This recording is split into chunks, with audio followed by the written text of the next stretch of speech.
Very good evening, everyone. Welcome back. Am I audible, visible? All of you can please confirm it. Yes, sir, appeared. Yes, I'm here. It's 9 o'clock and I'm here. So, कैसे हैं आप सब? Marathon session कैसे चला सभी का? Very good evening, Girish, Nidhi, Manpreet, Meenakshi, Nancy, Ipshita, Yunus.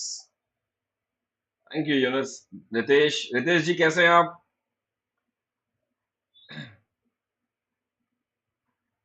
How is Ritesh ji? Okay. Ritesh ji का एक स्क्रीनशॉट की किताब है, आप सभी को पता है. उन्होंने स्क्रीनशॉट का एक पूरा किताब बनाया था और उन्हीं का उसी से उनका जेआरएफ हो गया. तो fantastic, good to know about Ritesh जी.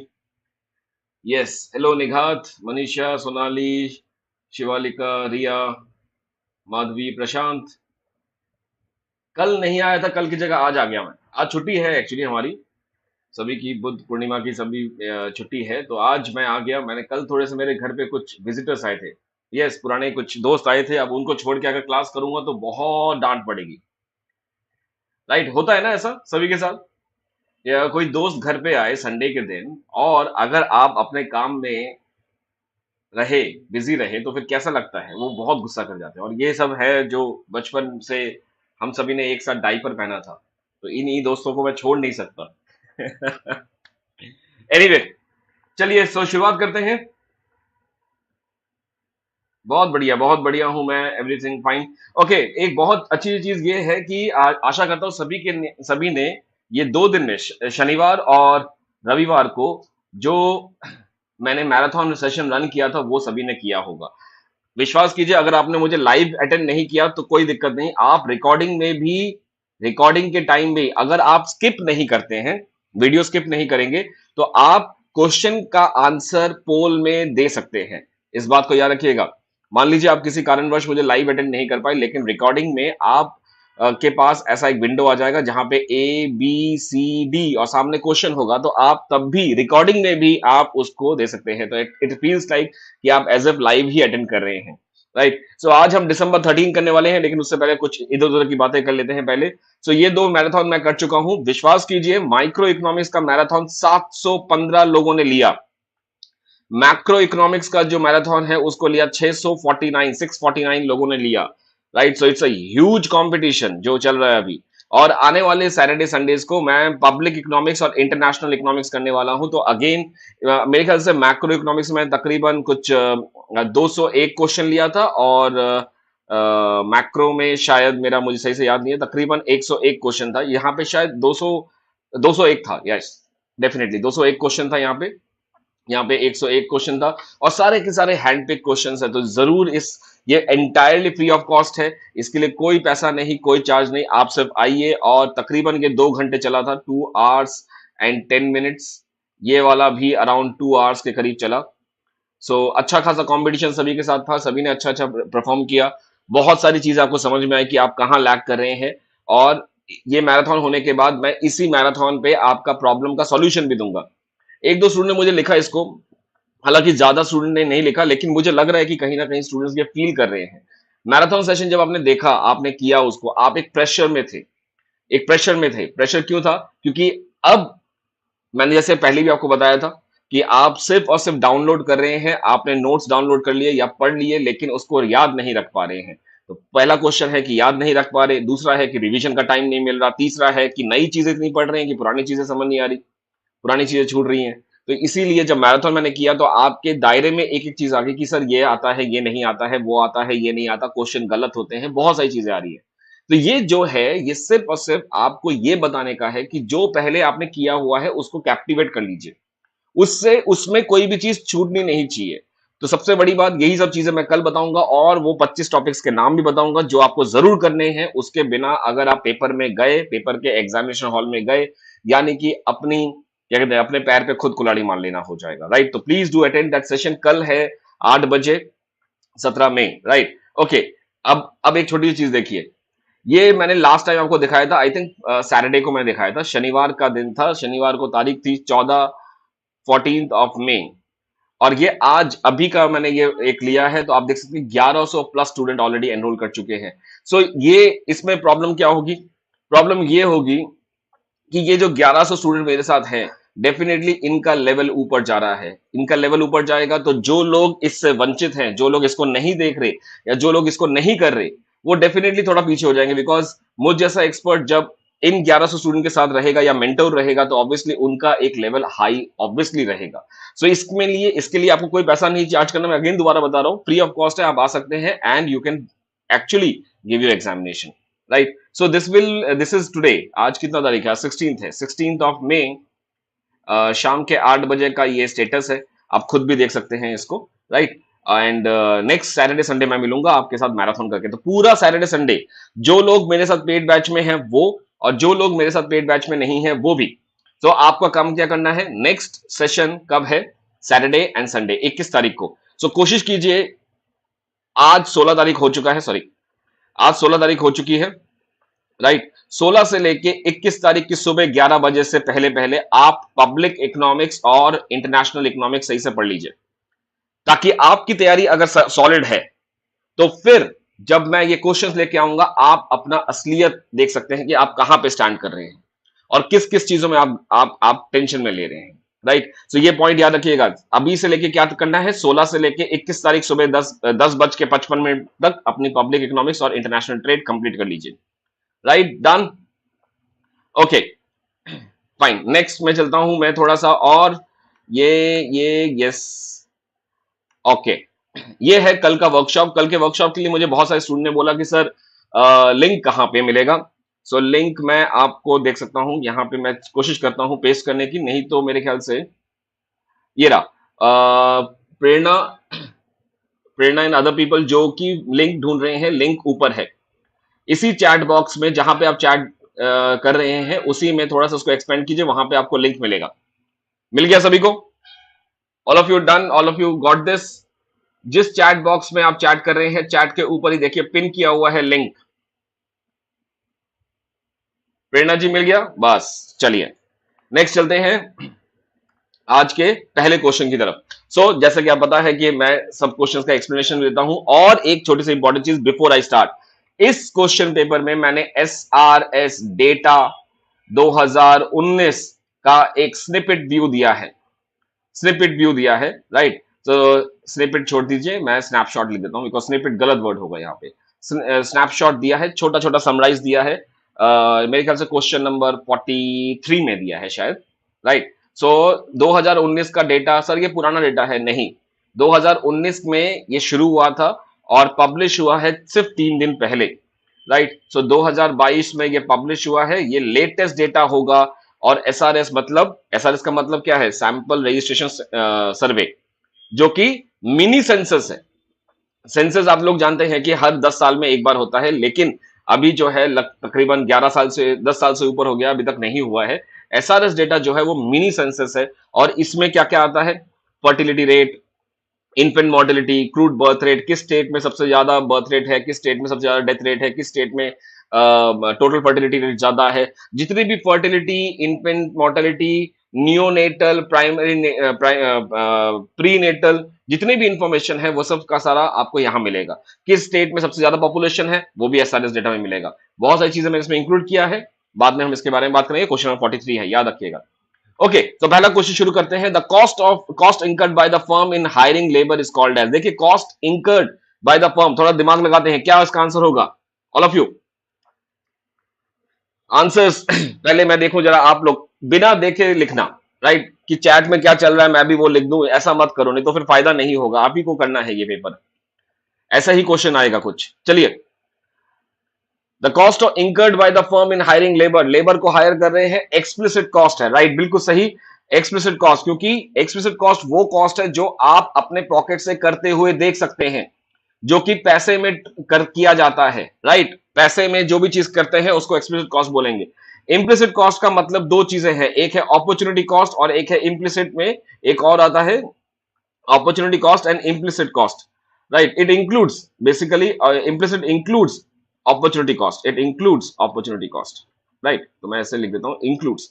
सो ये कॉस्ट कौन सा है? जो आप कर तो रहे हैं लेकिन पैसा किसी को नहीं दे रहे, राइट। जैसे मैं अपने अपने बच्चे को ट्यूशन पढ़ाऊं या अपने बच्चे को पढ़ाऊं, या फिर मैं अपने ही घर में अपना ऑफिस खोलूं, इम्प्लिसिट कॉस्ट, मुझे किसी को रेंट देने की जरूरत नहीं है, तो इम्प्यूटेड रेंट वो है। मार्जिनल कॉस्ट, टोटल कॉस्ट आप सभी को पता है। इम्प्लिसिट एक्सप्लिसिट कॉस्ट जो आप एग्जैक्टली खरीदते हुए देख सकते हो। अगर क्वेश्चन में एक चीज और लिखा हो, hiring one labour, one labour अगर लिखा हो, एक लेबर लिखा हो, तो आंसर हो जाएगा मार्जिनल कॉस्ट। लेकिन क्वेश्चन में वन लेबर नहीं लिखा, यानी एडिशनल लेबर की बात नहीं है, तो ये है explicit cost. Right. I hope मैंने ये आपको पूरा समझा दिया। यस। ओके, चलिए आगे चलते हैं। अच्छा, एक चीज और मैं, before I move to the next part, explicit cost ही है जो अकाउंट्स में रिकॉर्ड होते हैं, in the books of account में हम इसको रिकॉर्ड करते हैं। अब क्योंकि ये रिकॉर्ड करते हैं, तो ये सारा का सारा जो है अकाउंटिंग कॉस्ट भी कहते हैं। राइट। एक्सप्लिसिट कॉस्ट और accounting cost one and the same thing, दोनों में बीच में कोई फर्क नहीं है। ओके। यस। नेक्स्ट में चलते हैं। The locus of Pareto optimality in production and consumption is given by, locus of Pareto optimality of production and consumption. अब इसका मतलब क्या होगा? इसका मतलब है जिस जगह पे पैरेटो ऑप्टिमैलिटी की मार्जिनल कंडीशन वन पूरी हो जाए, यानी कि कंजम्पशन एफिशिएंसी मिल जाए, यानी कि exchange efficiency in exchange, right, that is MRSXY of A is equal to MRSXY of B। और दूसरी कंडीशन क्या है? Production efficiency, that is MRTS of LK of X company and MRTS of LK of Y firm. ये दोनों जहां मिल जाए, तो इन दोनों का जो लोकस है उसको हम बोलेंगे ग्रैंड यूटिलिटी पॉसिबिलिटी कर्व। तो right answer will be D. Right. I hope I am all making sense. It is D, it is not be. Utility possibility curve नहीं है। यूटिलिटी पॉसिबिलिटी होगा जहां पे आप ओनली कंजम्पशन, ये वाला होगा marginal consumption, marginal condition number one. Right. Transformation curve होता है जो कि बेसिकली सोसाइटी का पॉइंट ऑफ व्यू है, this is marginal condition number two.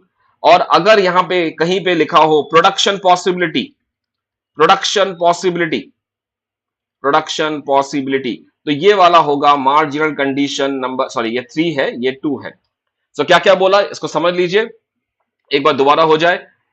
Utility possibility curve जो है ये है कॉन्ट्रैक्ट कर्व, कॉन्ट्रैक्ट कर्व जो कि मार्जिनल कंडीशन वन दिखाएगा, consumption in efficiency in consumption, जहां पे एमआरएस इक्वल टू एमआरएस, मैं आगे नहीं लिख रहा इतना कुछ। दूसरा है आपका ग्रैंड यूटिलिटी पॉसिबिलिटी फ्रंटियर, ये वाला है जहां पे MC1 एंड MC2 यानी कि कंजम्पशन प्लस प्रोडक्शन का लोकस होगा। ट्रांसफॉर्मेशन कर्व वो वाला है जहां पे marginal condition three, that is MRPT, product transformation opportunity cost, right, वही वाला आएगा यहां पे। और सोशल वेलफेयर फंक्शन तो पूरा अलग कॉन्सेप्ट है, तो ये बिल्कुल नहीं है। ये तीन याद हो गया। एनी डाउट है? किसी को कोई डाउट हो तो प्लीज पूछ लीजिएगा। Any doubt? ऑल फाइन, आगे चले। Utility possibility curve. अच्छा, एक चीज और बता देता हूं, अगर यहां पे कहीं लिखा हो production possibility curve, production possibility curve का मतलब है जहां पे MRTS LK of X is equal to MRTS LK of Y, ये इससे जो इसका कॉन्ट्रैक्ट कर्व होगा, कॉन्ट्रैक्ट कर्व होगा उसको खोलेंगे अगर हम, तो ये मिलेगा प्रोडक्शन पॉसिबिलिटी कर्व। जैसे कि एक छोटा सा एग्जांपल, ये है MRS का टेंजेंट पॉइंट, तो ये मान लीजिए हमेशा मेरे पास रहता ही है ये छोटा सा USB, तो ये है मान लीजिए कॉन्ट्रैक्ट कर्व, राइट। और इसको अगर मैंने खोला और खोल के मैंने अगर ऐसे कर दिया, तो ये बन जाएगा यूटिलिटी पॉसिबिलिटी कर्व, राइट। तो ये वाला क्या बनेगा, इसी को अगर हमने ऐसे कर दिया तो ये बन जाएगा UPC। और इसी तरीके से अगर सेकंड मार्जिनल कंडीशन है जहां पे आइसो क्वांट सेम आ रहे हैं, इसको उठा के यहां पे रखा, तो ये बन जाएगा प्रोडक्शन पॉसिबिलिटी कर्व, राइट। तो I think it is quite easy now for all of you to understand. चलिए आगे चलते हैं। Next question, tea and coffee, tea and coffee तो पता है, बहुत बचपन से पढ़ रहे हैं, सब्स्टिट्यूट गुड है। कार एंड पेट्रोल जो है कॉम्प्लीमेंट्री हो गया। Gold and diamond, gold and diamond क्या होगा, ये इनका दाम ज्यादा है इसीलिए ये महंगे, इसलिए इनका डिमांड ज्यादा रहता है, तो ये वेबलेन गुड्स हो गया, यानी कि जहां पे प्राइस बढ़ेगा तो डिमांड बढ़ेगा, राइट। और रागी एंड बाजरा ये गिफन गुड्स आ जाते हैं, तो right, this is the what the point is. तो I think 2, 4, 1 and 3, 2, 4, 1, 3, I will go with the option B. Right, आपका भी यही मैच कर रहा है। चलिए नेक्स्ट क्वेश्चन में चलते हैं। ये क्वेश्चन आसान सा था, इसमें ज्यादा टाइम नहीं लगाएंगे। In the short run, under perfect competition, given the market demand and market supply is given the market demand and market supply, the industry is in equilibrium at that price which clears the market. एक बार ध्यान से पढ़ लीजिए, एक बार जो recording में देखेंगे एक बार पॉज करके एक बार दोबारा पढ़ लीजिएगा ठंडे दिमाग से।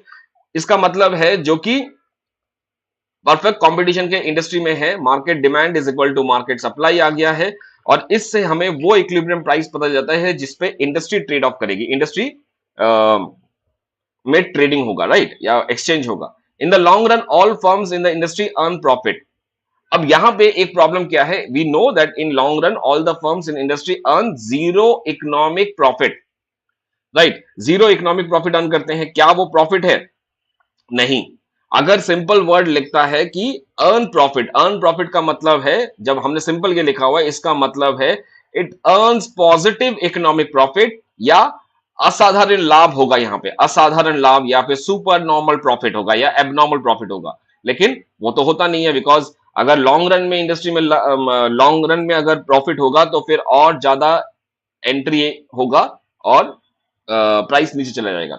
सो यहां पे ये गलत है, ये सही है। So I will go with option C, right, all through. Yes, earn profit का मतलब है it basically it is not mentioning कि ये नॉर्मल प्रॉफिट है, नॉर्मल प्रॉफिट में लिखा होगा, लेकिन यहां पे अर्न प्रॉफिट लिखा हुआ है। अर्न प्रॉफिट मतलब सुपर नॉर्मल प्रॉफिट, ये बात याद रखिएगा, राइट। देखो ये कॉन्सेप्ट सभी को पता है, सुपर नॉर्मल प्रॉफिट होता है, नॉर्मल प्रॉफिट होता है, ये सबको पता है, लेकिन यहां पे जिस तरीके से लिखा हुआ है, आप चाहे तो हिंदी को भी पढ़ सकते हैं एक बार। दीर्घकाल में उद्योग में सभी फर्म लाभ कमाती है, सभी फर्म लाभ कमाती है, एक जनरल स्टेटमेंट है कि लाभ होना ही है, दैट्स व्हाट द पॉइंट। तो इसलिए मुझे क्या लगा कि गलत है, so A is true, R is false, right. Okay, चलिए नेक्स्ट क्वेश्चन में चलते हैं। Put the following in the chronological order on the basis of the development. बहुत अलग टाइप का क्वेश्चन, और ये क्वेश्चन 2021 में भी आया था। याद आया ये क्वेश्चन देख के? All of you can recall कि ये पेपर में आया था? किस किस को याद आ रहा है? चलिए, तो सबसे पहले किसका क्या क्या आया था, यहां पे मैं थोड़ा सा बात कर लेता हूं इसको, क्योंकि ये क्वेश्चन, ऐसे क्वेश्चन आते हैं और ये क्वेश्चन गूगल में ढूंढना बहुत मुश्किल है, राइट। गूगल इसका आंसर सही नहीं दे सकता, बिकॉज ये थोड़ी सी हिस्ट्री है जहां पे बहुत सारे क्या बोलूं, बहुत सारे अलग अलग ऑथर ने बहुत कुछ लिखा है, गलत नहीं लिखा लेकिन बहुत कुछ लिखा है। इसके लिए आपको एक सटीक तरीके से टाइमलाइन पढ़ते हुए चलना है। मैं आपको छोटा छोटा बताया, तो पहले आप ये सुन लीजिए। सबसे पहले 1699, ये साल बहुत इंपॉर्टेंट था। इस साल में क्या हुआ था? 1699, राइट। मुझे यहां पे इसका आंसर इंपॉर्टेंट नहीं है, मेरे लिए ये है कि ताकि अगली बार ये क्वेश्चन आए तो आपको याद होना चाहिए। 1699 को लॉ ऑफ डिमांड के बारे में सबसे लास्ट हिस्ट्री में पता चला है, राइट। और ये किसने दिया था? ये दिया था बेसिकली चार्ल्स डेवेनेंट ने, चार्ल्स डेवेनेंट 1699।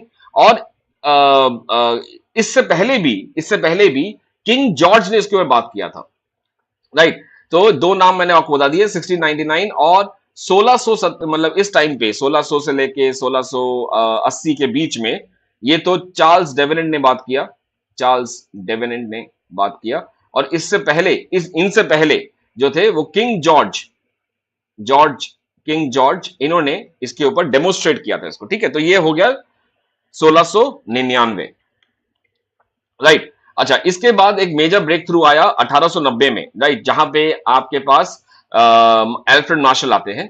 सो 1890 सबसे बड़े ब्रेक थ्रू यहां पे हुआ था एल्फ्रेड मार्शल के द्वारा, उनकी बुक में, मार्शल में डबल एल आएगा, राइट। एल्फ्रेड मार्शल ने दिया था, जिनकी उनकी बुक में 1890 में आई थी, प्रिंसिपल ऑफ इकोनॉमिक्स में।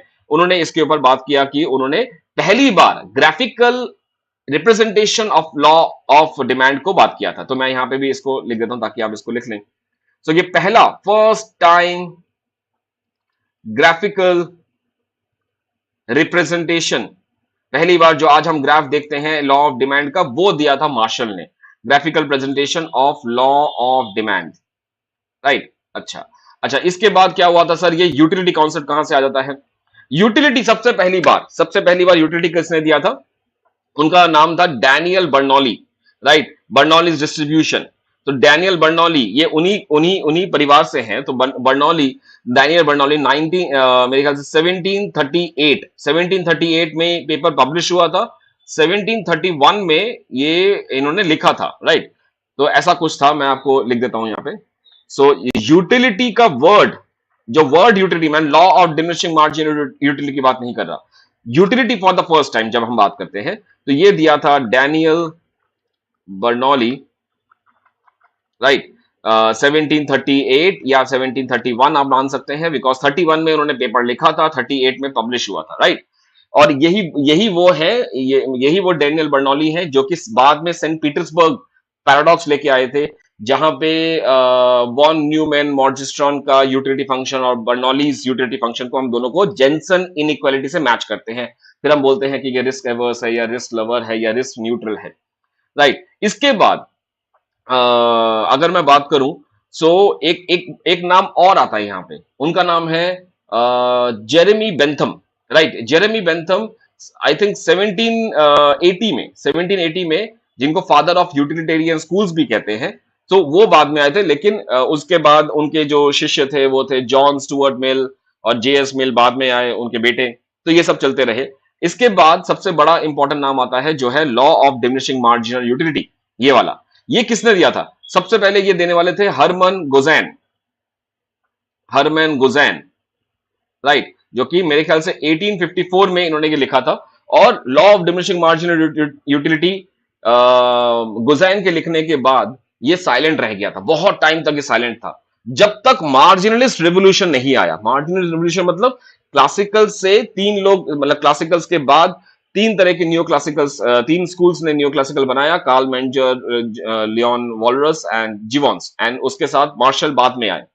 इन लोगों ने मिलाया और फिर you have this law of diminishing marginal utility. तो गुजैन सबसे 1854 में थे। सो लॉ ऑफ डिमांड हो गया, ये हो गया। अब इंडिफरेंस कर्व एनालिसिस, जो इंडिफरेंस कर्व एनालिसिस थे, सबसे पहले ये दिया था एडजवर्थ ने। सो इनका नाम भी आप नोट कर लीजिए, एडजवर्थ। ये हिक्स एंड क्या कहते हैं, हिक्स एंड स्लट्सकी नहीं है, राइट। इंडिफरेंस कर्व एनालिसिस सबसे पहला जो आया था, सबसे पहले जिन्होंने बनाया था वो एडजवर्थ बॉक्स, एडजवर्थ जिन्होंने किया था, उनका ही काम था। और ये था 1881 में।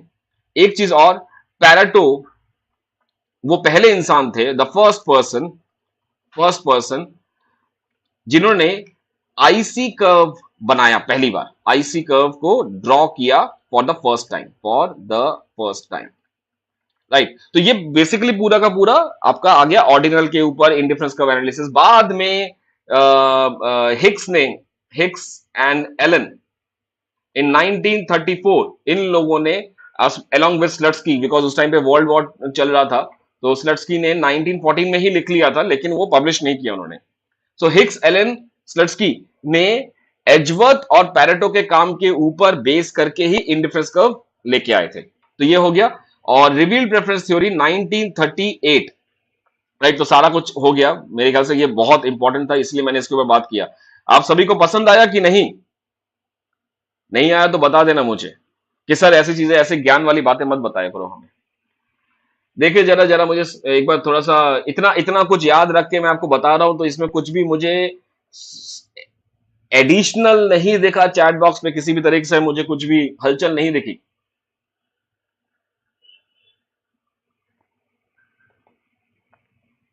चैट बॉक्स में किसी भी तरह की हलचल नहीं चल रही।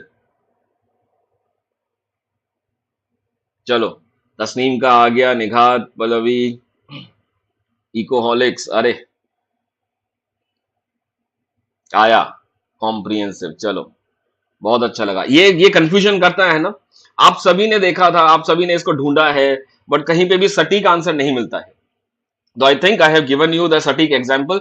ये वाला पोर्शन आप एक बार अपने दोस्तों से भी शेयर कर सकते हैं कि सर ये वाला आप इनसे सुन लीजिए। एनीवे, सो अब जरा कर लेते हैं, यहाँ पे सबसे बड़ी बात क्या है। तो सबसे पहले आएगा लॉ ऑफ डिमांड, दूसरा आएगा हरमन गुजैन, तो फोर्थ। उसके बाद तीसरा आएगा एजवर्थ बॉक्स और एजवर्थ वाला, और सेकंड आएगा, लास्ट आएगा रिवील प्रेफरेंस थ्योरी। सो 1 4 3 2 सटीक बैठ गया, देखो 1432 इसका फाइनल आंसर की ये चेक कर लीजिएगा। अच्छा गौरव, बढ़िया, राइट, चलें आगे। ग्रेट, यही क्वेश्चन था, यही मैं बताना चाहता हूं कि ये क्वेश्चन कल 2021 में क्वेश्चन रिपीट हुआ। Next, if the monopolist incur losses in the short run then in long run क्या होगा? देखो, एक मोनोपोलिस्ट जो है वो शॉर्ट रन में लॉस अर्न कर सकता है, इसमें कोई बड़ी बात नहीं है, बट वो लॉन्ग रन में कभी भी नहीं करेगा। एक मोनोपोलिस्ट जो है वो अल्पकालीन में लाभ कर सकता है, हानि भी कर सकता है, राइट? तो he can actually earn losses also, possible है। लेकिन लॉन्ग रन में अगर उसने जीरो इकोनॉमिक प्रॉफिट कमाया तो वो बाहर जाएगा, भाग जाएगा, वो भाग जाएगा। सो लॉन्ग रन में उसको हमेशा पॉजिटिव इकोनॉमिक प्रॉफिट या असाधारण लाभ चाहिए ही चाहिए। He will stay in the business, right? Any of the above is possible, right? अब इसमें थोड़ा सोचो क्या हो सकता है। any of the above, he will go out of the business, he will stay in the business, he will break even, any of the above। देखो यहां पे क्वेश्चन में यह है कि जिस शॉर्ट रन में वो अगर लॉस अर्न कर रहा है तो लॉन्ग रन में वो क्या करेगा। हमें ये पता है कि लॉन्ग रन तक अगर वो रहा, I repeat this point, short run में लॉस अर्न कर रहा है लेकिन अगर लॉन्ग रन तक वो रहा एक कंडीशन है, तो वो economic profit, positive economic profit earn करेगा। अब हमें यह नहीं पता कि वो रह रहा है कि नहीं रह रहा है, तो हो सकता है कि शॉर्ट रन में लॉस अर्न करने की वजह से वो बाहर निकल सकता है, वो बिजनेस में रह के पॉजिटिव इकोनॉमिक प्रॉफिट अर्न कर सकता है। यह भी हो सकता है कि वो जीरो इकोनॉमिक प्रॉफिट कमाए, हो सकता है। तो any of this is possible, I will go with any of this possible. तो यहां पे डी ओनली, राइट? अंडरस्टूड? क्या लॉजिक लगाया इसमें? सारी पॉसिबिलिटी हो सकती है। Yes, next question, the condition of Pareto optimality holds under perfect competition. और परफेक्ट कॉम्पिटिशन में भी एक कंडीशन ही होती है, that is the first order condition. Second order condition and total conditions meet नहीं होती है पैरेटो ऑप्टिमलिटी की in the perfect competition. Total condition को हम हिक्स का कंडीशन भी कहते हैं, तो ये नहीं होता, बाकी परफेक्ट कॉम्पिटिशन में होता है। तो इसका आंसर यही है। Compare to the individual supply curve, the supply curve is more elastic. अब देखिए, अगर ये है एक फर्म का सप्लाई कर्व, दूसरे वाले का ऐसा है, तो जो तीसरा वाला होगा जो एग्रीगेट है, that is 1 plus is equal to 2, right? ये क्या क्या होगा? It will be more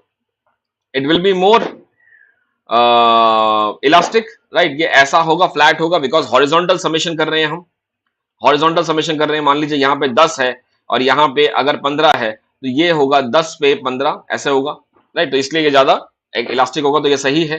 there is a possibility of moving between being out of the labor force and being in the labor force. There is a possibility of moving individual supply का, कौन supply का कोई बात नहीं कर रहे हैं यहाँ पे। अच्छा, there is a possibility of moving between being out of labor force and being in the labor force। ये क्या लेबर की बात कर रहे हैं?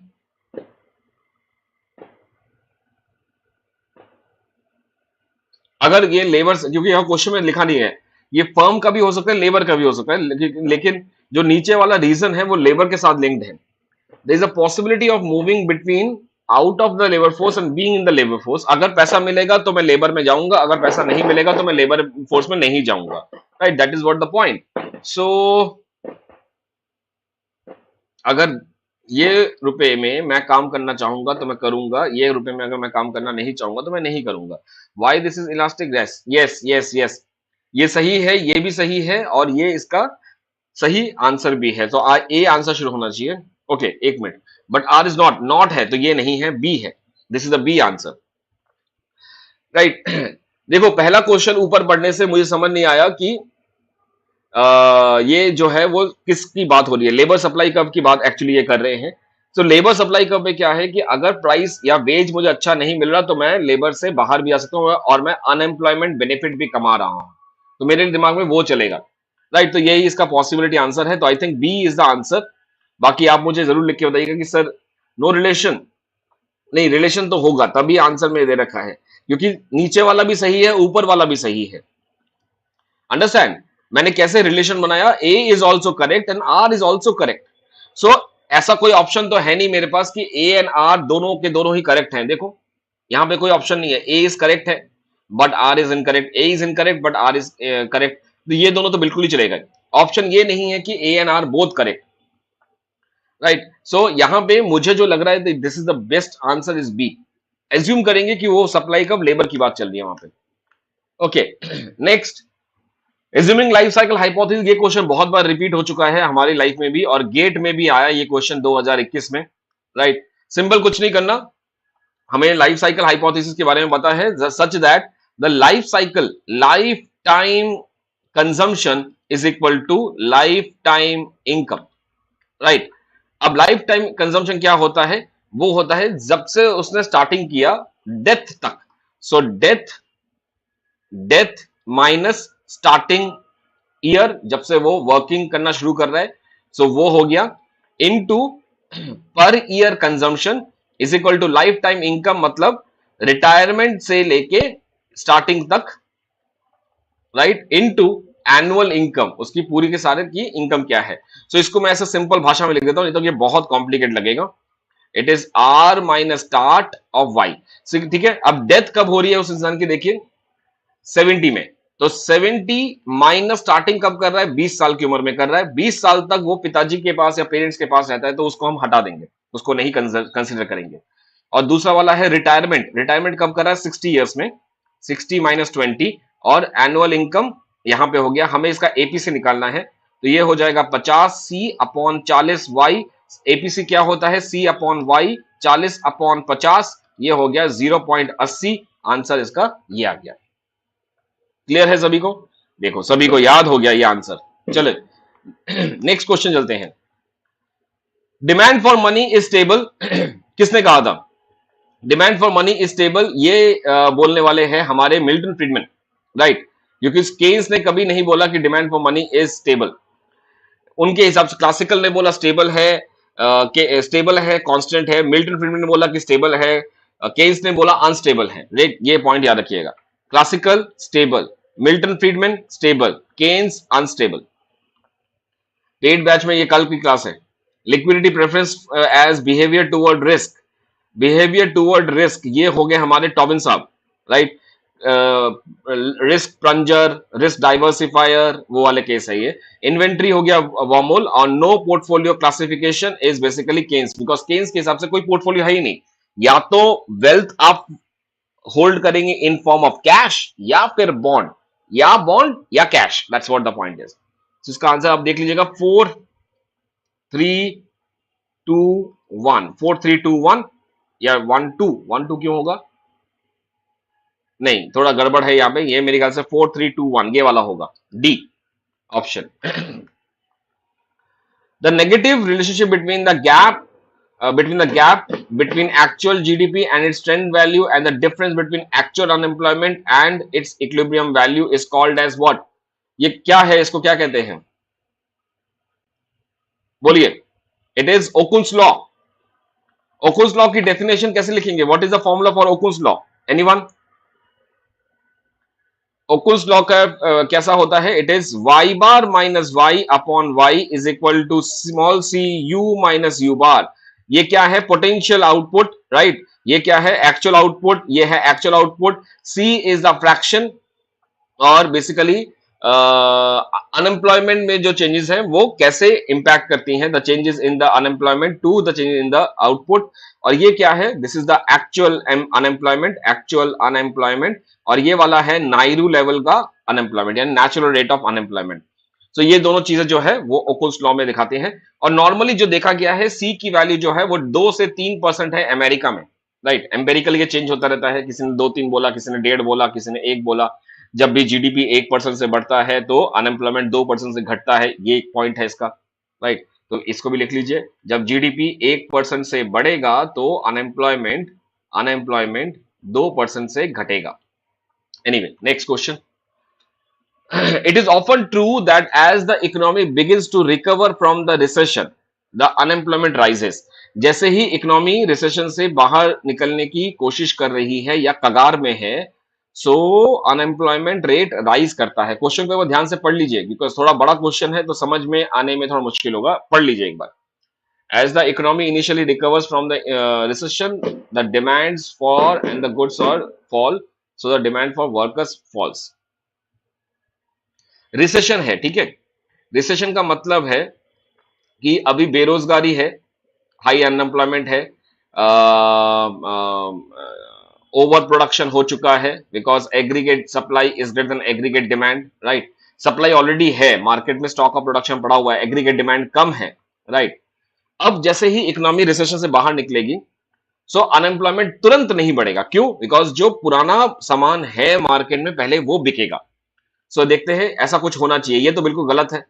As economy begins to recover from recession, workers who were previously discouraged about their chances of finding a job begin to look for work again. Okay, थोड़ा सा मुझे लग रहा है ये सही है। As economy begins to recover from the recession because of the errors in the, ये बिल्कुल गलत है। As economy initially recovers from the recession, firms do not immediately increase the number of workers they hire.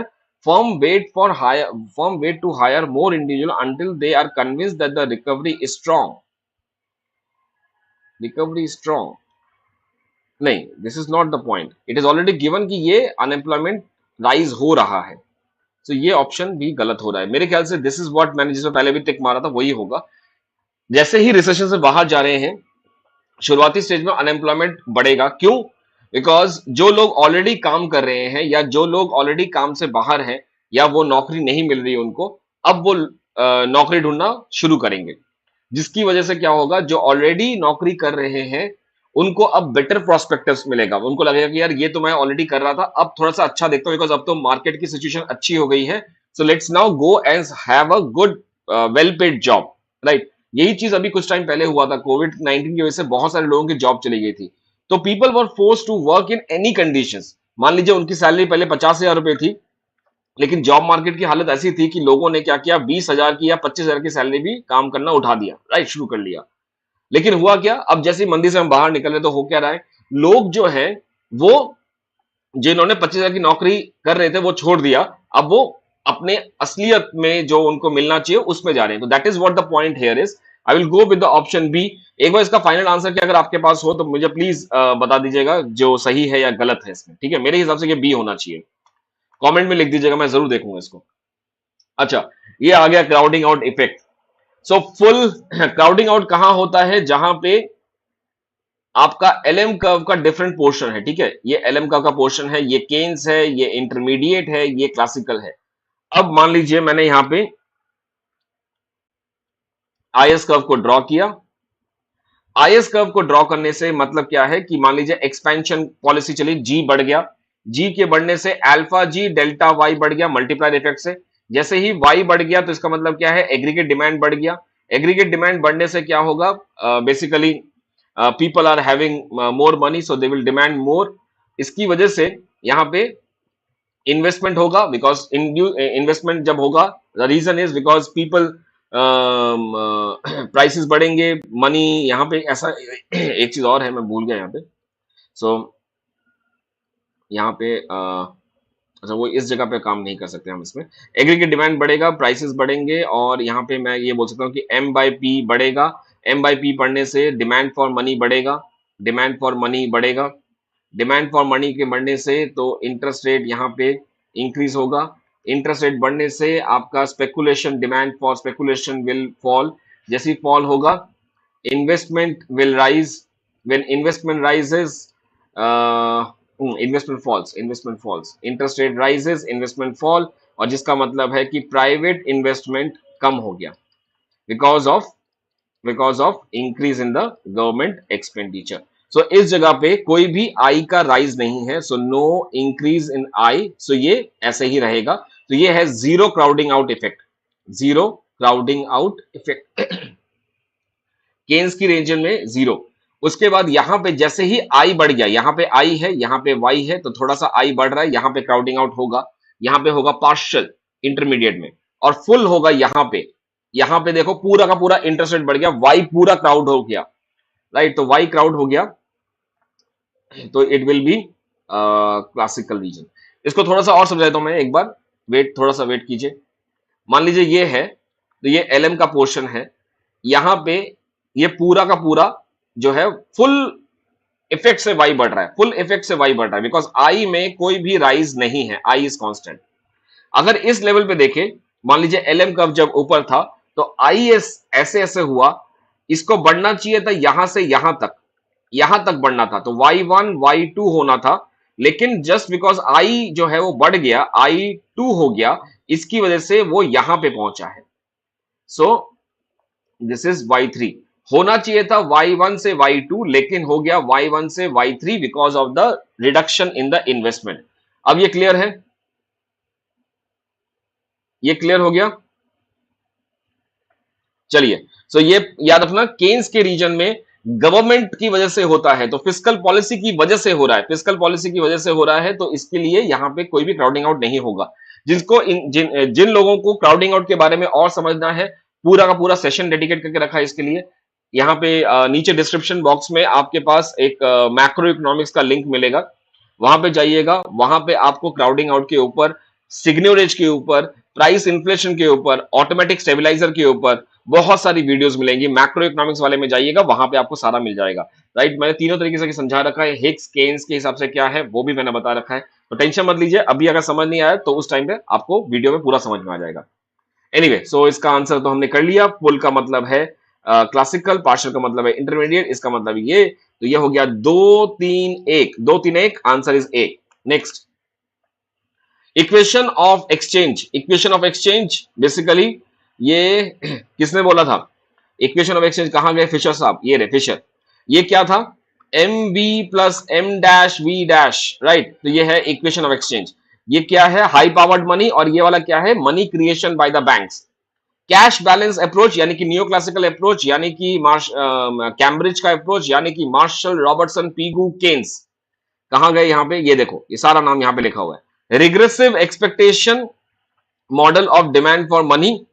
This is basically, regressive हो या static हो या animal spirit हो, this is basically Keynes, because Keynes ने expectation को समझ लिया था, लेकिन वो कभी लिख नहीं पाए थे उसके बारे में कि एक्सपेक्टेशन है क्या चीज। Square root formula Baumol. तो इसका आंसर तो सिंपल है, I think you can match it. ये हो गया 2, ये हो गया 4, ये हो गया 1, ये हो गया 3। So 2 4 1 3, A should be the answer. Next, the premise that benefit of economic growth will reach all section of the population is called as trickle down effect। Trickle down effect को हम कई बार परकोलेशन इफेक्ट भी कहते हैं, penetration effect भी कहते हैं, right. इसका मतलब क्या है? मान लीजिए कि जमीन की सतह है, surface level of land, land surface है ये। जब बारिश की बूंद गिरती है तो बारिश रूपी बूंदें जो होंगी, that is actually the fruits of economic growth. आर्थिक विकास की वजह से जो फल मिलेगा वो बारिश के रूप से आप समझ सकते हैं। तो बारिश का पानी पहले ऊपर की सतह को गीला करेगा, यानी कि खुशियां जो है वो सिर्फ नीचे ऊपर वाले लोगों को मिलेंगी, और धीरे धीरे, ये है rich segment of the people, धीरे धीरे करते करते ये नीचे की तरफ जाएगा। फेस्टिवल्स, जब उनके हाथ में पूरा पैसा भर जाएगा, देन उसके बाद वो खर्चा करेंगे तो नीचे तक जाएगा, और नीचे है हमारे पुअर लोग, उन तक बारिश की बूंदें पहुंचेगी। लेकिन उसके लिए इकोनॉमिक ग्रोथ का सफिशिएंट होना जरूरी है, यानी कि उससे पहले बारिश की बूंदें बहुत ज्यादा होनी चाहिए, नहीं तो सिर्फ यहां पे गीला करके खत्म कर देंगे। तो it is called as trickle down effect, percolation effect. Next, in whose growth model entrepreneur. Entrepreneur का नाम आते ही मेरे दिमाग में कुछ नहीं आता, सिर्फ शुम्बिटर आता है, जिन्होंने कहा था कि स्वयं लाइक क्लस्टर, बाकी सब भूल जाना।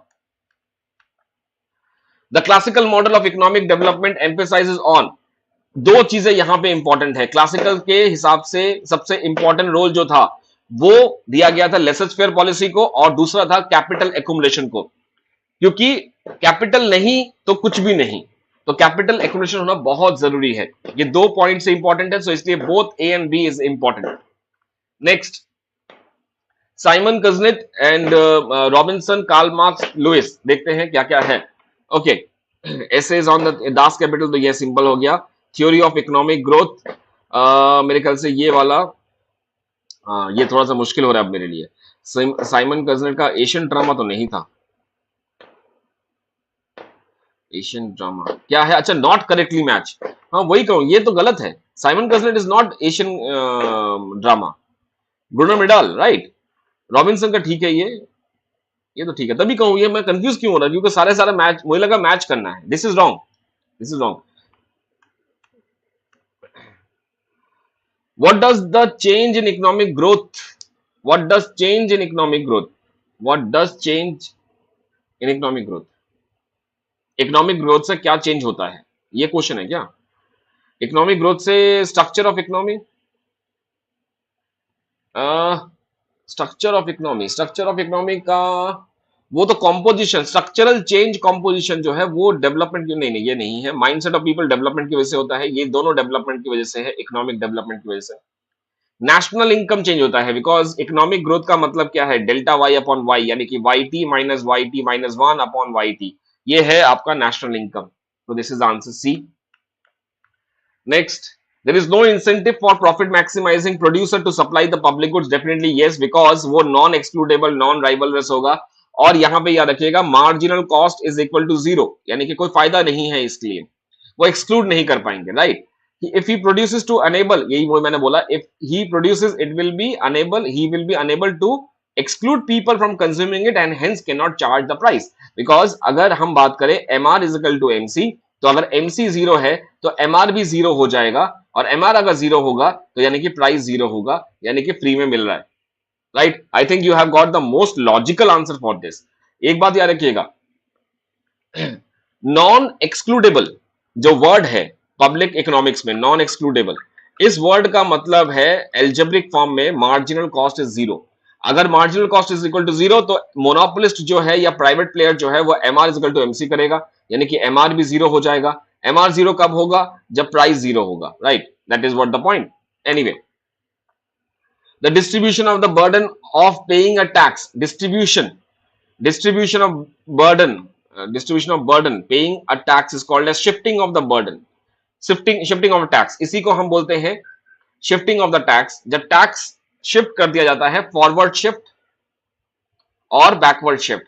फॉरवर्ड वहां पे होगा जहां पे सेलर से बायर की तरफ जाएगा, और बैकवर्ड वहां होगा जहां पे बायर सेलर से सॉरी बायर से सेलर की तरफ जाएगा। तो यह है tax shifting, right, shifting of tax. Next, which one of the following in short period debt means to current needs, that is filling temporary gap in the budget? Which of the following is short period debt meant to meet the current needs, that is filling temporary gap in the budget? It is unfunded debt। Unfunded debt का मतलब क्या है, इसके लिए कोई भी mortgage नहीं है, कोई भी मॉर्गेज नहीं है, और ये क्लासिफिकेशन मेरे ख्याल से हैंसन ने दी थी, Henson's classification of the public debt, right? Again, this is covered in the notes.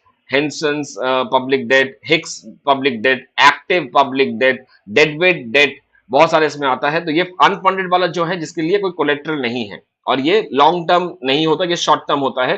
Funded date के लिए ये प्लान्ड होता है, मॉर्गेज इसमें होता है, and what is its long run project, right, okay.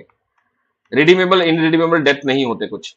Monetise deficient means it is the increase, यानी कि जो डेफिशिएट आरबीआई प्रिंट करके पूरा करती है, right. This deficit is that deficit जो कि आरबीआई प्रिंट करके पैसा गवर्नमेंट को देती है, और गवर्नमेंट पूरा का पूरा, basically it's a seigniorage, right, seigniorage से जो पैसा मिलता है, इन्फ्लेशन टैक्स वगैरह। सो इट इज जितना आरबीआई ने क्रेडिट दिया है सेंट्रल गवर्नमेंट को, right, that is what monetize deficient. Fiscal deficient minus interest payment, ये तो हमारा हो गया क्या, primary deficient, right. Government expenditure which is finance to the sale of ad hoc treasury bills, ये वाला आपका हो गया, एक second, cell of the ad hoc treasury bill, ये वाला क्या था नाम इसका, इसका नाम मैं भूल रहा हूं, ये नाम मैं भूल रहा हूं। ये तो हो गया इसका answer, fiscal deficient minus loan से, नहीं ये गलत है, इसका नाम मैं भूल रहा हूं, there is a definite name for this. ठीक है, मैं इसको बाद में आपको देख के बताता हूँ ये क्या था, राइट। मैं really sorry for this, but मैंने ये यूट्यूब पे भी करवाया हुआ है। Search for the video called, search for the video, एक वीडियो किया था जिसमें इंडियन इकोनॉमिक्स का सेंट्रल फाइनेंशियल स्टेट रिलेशनशिप किया है मैंने, उसमें मैंने ये लिखा हुआ है कि इसका मतलब क्या है, राइट। ये मुझे अभी याद नहीं आ रहा कि इसको क्या कहते हैं। ग्रॉस फिस्कल नहीं है, ग्रॉस प्राइमरी नहीं है, मॉनेटरी डेफिसिट था, एक और था, मुझे वो पूरा भूल रहा हूं मैं। ठीक है, वेट फॉर माय कमेंट, मैं ये सेशन खत्म करने के बाद एक बार इसको देख के ही कमेंट में लिख दूंगा, right. Just wait for some time, I will put it in the comment section, I will put it, right, एक बार देख लीजिएगा। 24 का क्वेश्चन, राइट, एक second, 24 question, okay. proportionate increase in the tax revenue to the proportionate increase in the tax base है ये, yes, tax base, no, it's not primary, no, tax base क्या होगा, टैक्स बायंसी एक होता है, tax base एक है, सो it is what, it is buoyancy of taxation, यानी कि जब टैक्स रेवेन्यू बढ़े, जब टैक्स रेट्स में चेंज हो या टैक्स बेस में चेंज हो, तो इसको हम बोलेंगे that is change in tax revenue upon change in tax rate और base, this is called as buoyancy. अगर टैक्स रेवेन्यू चेंज हो रहे हैं जब जीडीपी बढ़ रहा है, या हाँ जीडीपी बढ़ रहा है, तो ये हो जाएगा आपका इलास्टिसिटी, इलास्टिसिटी, ये बायंसी, ये इसका आंसर है बायंसी। न्यूट्रलिटी ऑफ टैक्सेस का मतलब है इसको, जैसे GST is a neutral rate, right, इसका मतलब क्या है, tax collection before a tax, before a tax is equal to tax collection after tax. वो रेट क्या होगा, what is that rate of tax, tax rate क्या होगा जो कि टैक्स कलेक्शन बिफोर टैक्स और टैक्स कलेक्टेड आफ्टर टैक्स को same कर दे, तो इसको हम कहते हैं GST is a revenue neutral tax, GST revenue neutral tax, right, okay, moving to the next one. Went for surplus approach कहां लगता है, went for surplus approach, it is in the under developed country, right, went for surplus, surplus क्या मतलब इसका, under developed countries को Adam Smith ने बोला था, ये किसने दिया था, एडम स्मिथ ने दिया था, एडम स्मिथ ने दिया था, और इन्होंने कहा था कि अंडर डेवलप्ड कंट्रीज को अपने अपने अपने बाउंड्रीज खोल लेना चाहिए, they should engage in trade, trade से क्या होगा, जो उनका सरप्लस पोटेंशियल है वो और ज्यादा वो इंकर कर पाएंगे, वो ज्यादा दूर तक जा पाएंगे, और उनके वहां पे अनएम्प्लॉयमेंट और उनके पास जो कंपेरेटिव एडवांटेज है वो सारा का सारा वो यूज कर पाएंगे, एब्सोल्यूट एडवांटेज यूज कर पाएंगे। सो इससे क्या होगा, उनकी इनकम बढ़ेगी, that is what the surplus point, went मतलब एक आउटलेट जहां से वो जा सकते हैं, एक एक एक आउटकम। तो दरवाजा क्या है, दरवाजा क्या है ग्रोथ का, वो है open economy, that is what he mention. 26 question, according to monetary approach revaluation of the nations national currency, जब रिवैल्यूएशन होगा that is basically delta R is equal to B, right, demand for money and change in the money and the demand for money, so it will lead to the reduction in the nation's demand for money। Revaluation होने का मतलब है $1 is equal to ₹50, revaluation का मतलब है $1 is equal to ₹40, जिसकी वजह से क्या होगा, इंडियन रुपी महंगा हो गया, रुपी रुपी एक्सपेंसिव, डॉलर चीप, यानी कि पहले $1 से हम ₹50 खरीद सकते थे, अब उसी $1 से हम सिर्फ ₹40 खरीद सकते हैं, या उल्टा हम बोल सकते हैं पहले ₹50 से $1 खरीदना पड़ता था, अब ₹40 से हम $1 खरीद रहे हैं, तो डॉलर सस्ता हो गया है। इसका मतलब क्या है, इंडियन की करेंसी कोई नहीं डिमांड करेगा, उसका रिडक्शन में मनी डिमांड हो जाएगा, that is what the answer. Bretton Woods system is based on, it is based on a gold exchange standard, gold exchange standard, एक है गोल्ड स्टैंडर्ड और गोल्ड एक्सचेंज स्टैंडर्ड में फर्क क्या है, गोल्ड स्टैंडर्ड में क्या होता है, $1 का मतलब है 3 ग्राम सोना, और ₹1 का मतलब है मान लीजिए 1 ग्राम सोना। तो इसका मतलब क्या है, अगर इंडिया और अमेरिका ट्रेड करते हैं एक साथ, सो इसका मतलब है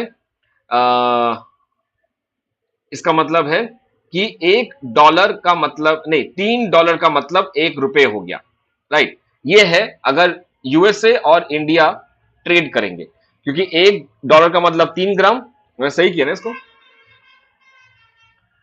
यस इट इज राइट, $1 का मतलब 3 ग्राम, 3 ग्राम का 1 ग्राम का मतलब ₹3, तो 3 से मल्टीप्लाई किया, सो $1 का मतलब ₹3,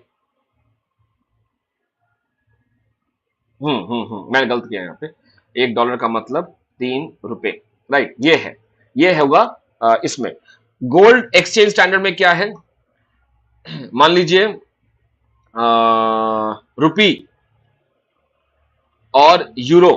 राइट, रुपी दे रखा है $1 इज इक्वल टू ₹10, और $1 का मतलब है 5 यूरो, ऐसा लिखा हुआ है।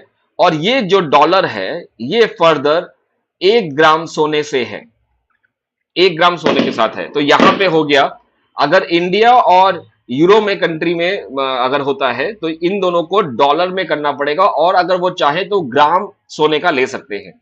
सो गोल्ड एक्सचेंज स्टैंडर्ड का मतलब क्या है, बीच में डॉलर है, रिजर्व में रखा हुआ है गोल्ड। अगर आप चाहें तो डॉलर ले सकते हैं, नहीं तो आप गोल्ड भी ले सकते हैं। और गोल्ड स्टैंडर्ड में क्या है, सीधा सीधा गोल्ड के साथ रिलेशनशिप है। तो Bretton Wood is based on gold exchange standard. I hope I am able to make you understand this. सही किया ये कुलदीप, $1 इज इक्वल टू ₹3 सही किया या गलत कर रहा था? पहले मैं गलत कर रहा था, राइट, पहले मैंने गलत किया था, अभी ठीक है। Will be waiting for the answers on the chat box. Okay, next, the imposition of tariff by import tariff by a large nation. देखो सबसे सिंपल, लार्ज नेशन की वजह से क्या क्या हो सकता है, ये सही है। ओके, लार्ज नेशन की वजह से what will be the situation. Large nation के केस में, लार्ज नेशन के केस में जब वो टैरिफ लगाएगा, सो उसका उसका टर्म्स ऑफ ट्रेड या तो इंप्रूव भी हो सकता है, इंप्रूव भी हो सकता है, डिटोरिएट भी हो सकता है, और सेम भी रह सकता है। तो ये तीनों ऑप्शंस हैं, राइट। और वॉल्यूम ऑफ ट्रेड उसका पक्का का पक्का 100% उसका गिरेगा, 100% गिरेगा, राइट। यही चीज अगर हम स्मॉल नेशन की बात करें, स्मॉल नेशन के केस में टर्म्स ऑफ ट्रेड उसका टर्म्स ऑफ ट्रेड गिरेगा, और उसका वॉल्यूम ऑफ ट्रेड भी गिरेगा। ये है इसका पूरा का पूरा मकसद, राइट। एक बार चेक कर लीजिए। So the right answer for this is usually improve the nation trade. Usually नहीं है, नेशन टर्म्स ऑफ ट्रेड, एक सेकंड, इंक्रीज लिखा हुआ है तो इंक्रीज तो बिल्कुल गलत है। Worsen the nation terms of trade but increase the volume of trade. Worsen भी हो सकता है, इंप्रूव भी हो सकता है, डिटोरिएट भी हो सकता है, लेकिन वॉल्यूम ऑफ ट्रेड जो है वो कम होगा। Worsen the national trade and reduces, worsen भी हो सकता है, रिडक्शन भी हो सकता है। तो सी डी दोनों ही सही लग रहे हैं, लेकिन यहां पे वर्ड लिखा है usually. I will go with option D, I will go with option 2, option D, right. Okay fine.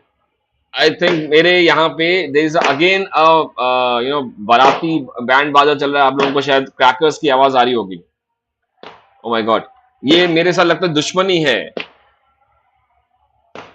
हर दिन कुछ ऐसा करके रखा हुआ है इन्होंने। Anyway, the volume of foreign trade multiplier will be high under the condition. Foreign trade multiplier कब high होगा, foreign trade multiplier.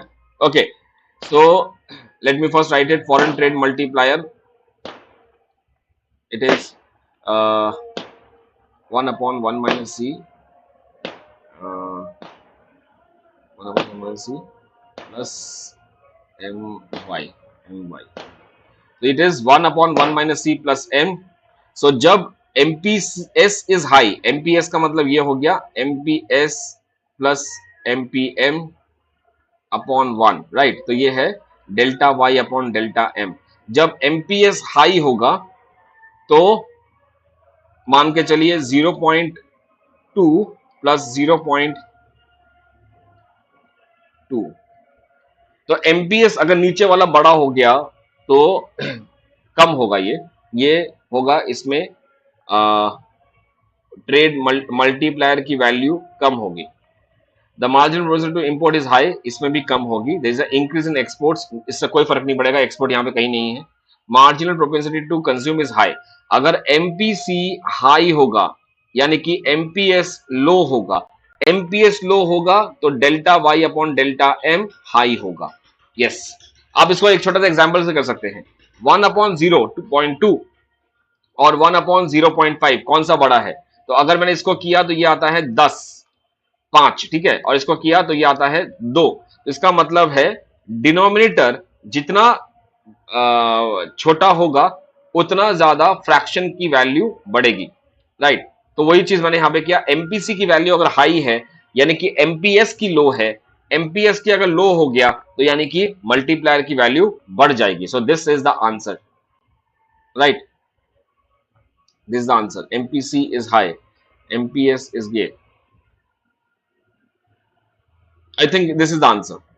Export answer नहीं हो सकता बिकॉज यहां पे एक्सपोर्ट है ही नहीं। Foreign trade multiplier will be high under the condition because exports का होने से, देखो एक्सपोर्ट जो है वो एक्सोजिनस होते हैं, यहाँ पे ऑटोनोमस होते हैं, प्लस एम बार माइनस एम वाई ये होता है, यानी कि इसको मैंने माइनस किया तो ये माइनस एम वाई हो गया।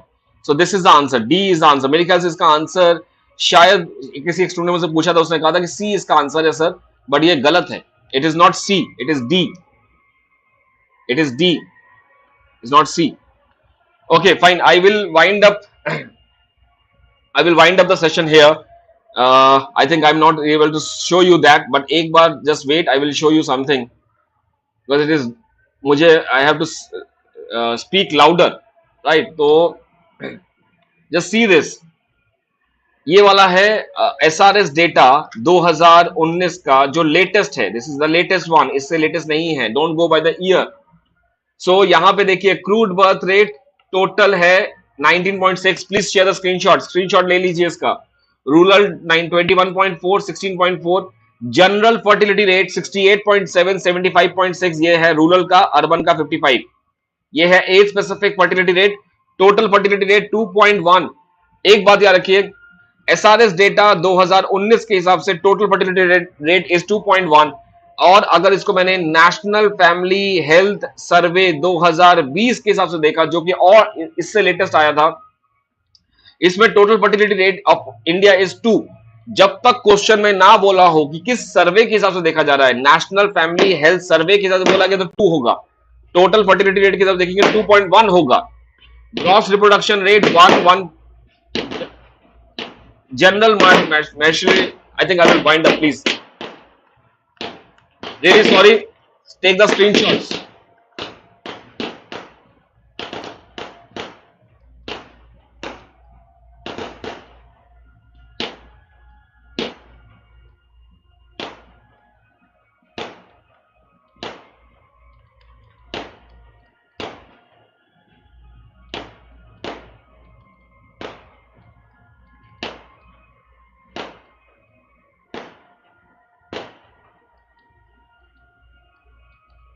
Workshop tomorrow, we'll meet tomorrow, please.